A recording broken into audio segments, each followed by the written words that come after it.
reporting back on the Hastings United ladies who made the trip to Portsmouth for a third qualifying round FA Cup match against Moneyfields. Moneyfields being a National League side 2 leagues above us. They ended up losing 2-0, but put in a very strong performance, especially in the second half. Usual sort of team with Blair Hamilton in goal, and our fullbacks had Lauren Sharp and Holly Carter, with Vix Phillips and Rosie Muggeridge returning to the side at centre half. Played Izzy Burt in midfield with Charlotte Kerr and Sian Heather in midfield. Jessica Bellahue started off playing further forward on the right with Nicole Bate up on the left and the young Beth Crease at centre forward. The 2 goals we conceded in the first half were a little bit unfortunate. Probably in the first half we gave them a bit too much respect, and certainly Moneyfields were on top. Blair Hamilton had one of her busiest games in goal and made some very good saves.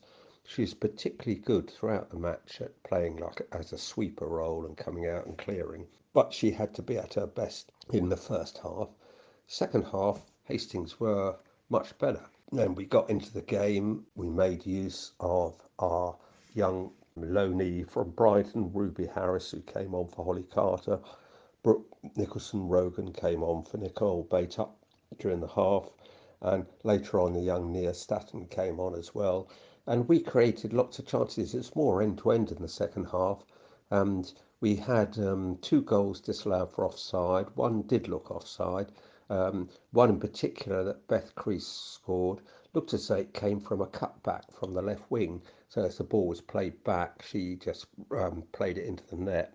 And I thought that was a harsh decision, which would have made it pretty close. But towards the end, you would say that Moneyfields were hanging on more, and they got a bit ragged because of the effort Hastings put in. We looked the fitter side, and certainly the commitment of the players, even though we were losing 2-0, they kept playing right to the 90 minutes and really put in an excellent display. So even though it was a defeat, there's lots of positives to come from that performance against a higher league side. It's an encouraging weekend for the men, though, of course, with those 2 great wins in a row. The Wingate and Finchley game was brilliant. Unfortunately, I couldn't make the Herne Bay game, but that sounded a very convincing 3-0 win. So we look forward to Tuesday's match now. So the ladies ended up losing 2-0, so they're out the Women's FA Cup. I think they've got a league game next week. I think they're playing on the Lancing pitch against Montpellier Villa. So hopefully we'll be getting back to getting 3 points. Okay, we're travelling back on the team coach from our cup game, ladies' cup game, away to Moneyfields, and very lucky to have Billy with us to give his view from the dugout. Billy, what do you think of that game? I don't know, obviously you can see I'm not as distraught as a lot would normally be for us. I think today we gave a good account for ourselves. I think we showed that we can compete with teams from higher divisions. I think with regards to tactically, I think I have to hold my hands up a little bit and maybe gave them a bit too much respect.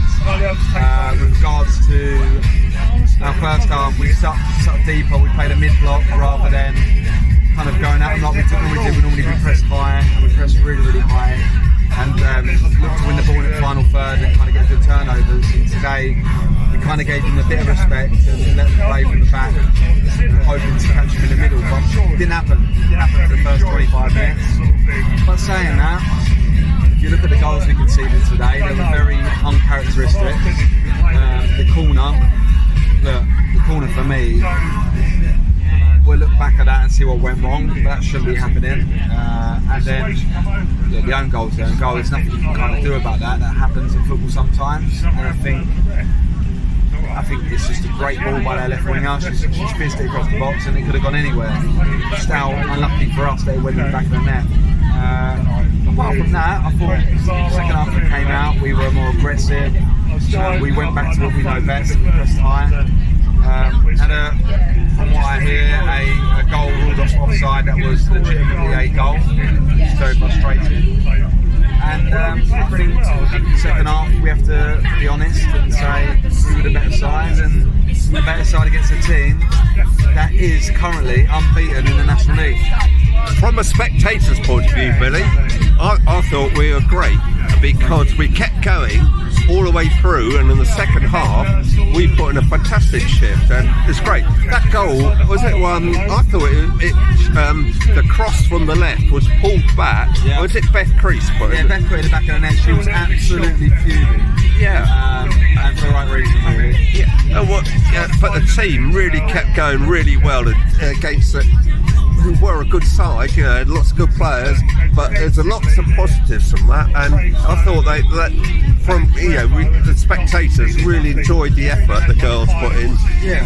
No, I agree, Tim. I think, look, they're a National League side, unbeaten in the National League, and they know that they've had a game today, and we earn their respect. Like they said that they've not had many teams come to them and give them a game like we had. Yeah. And we're going to take the positives and we're going to roll into next week and go and get a positive result against Montpellier Villa. Billy, I've got to mention you're sitting next to the troublesome Scott White over there. Yeah. Scott, what happened to you today, Scott? Well, I don't know, really. I'll let the chairman answer that. Yeah, come on. Scott got weirdly. I've never known a photographer to be sent off.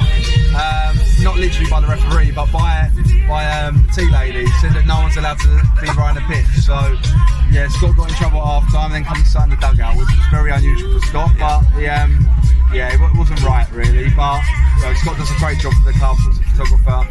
Captures the moment, and that got denied from him really second half. So it's not really fair. But hopefully he got a lot of good shots in the first half, and worth something to work with. Yeah. Well, I thought the ladies were great today, but it's been a good week for Hastings United because the men's last two games have been. Oh well, that game at Wingate and Finchley was such an enjoyable match for the spectators. Yeah, it's brilliant. No, without a doubt, the club's doing great. Like the positive atmosphere around the whole club at the moment is undeniable. And the most important thing for me now is that we carry on that momentum. Like we've lost today, but we don't feel like we've lost in the sense that we feel like we've learned that actually we're better than we actually maybe think we are, in the fact that we could have gave them a lot less respect. So we'll take that positivity. Jerry and the lads are doing great, and then obviously on Tuesday we go against Potter's Town and expect a positive result that night too. But yeah, look, I'm happy with today. I'm proud of my team, and I'm proud of the togetherness. And I think that togetherness will drag us through to what we really want to achieve, and that's league success. Thanks a lot, Billy. And now, we'll just show you a quick shot from the coach and the noise. Yeah, the noisy bunch. And the noisy bunch. Yeah. Cheers.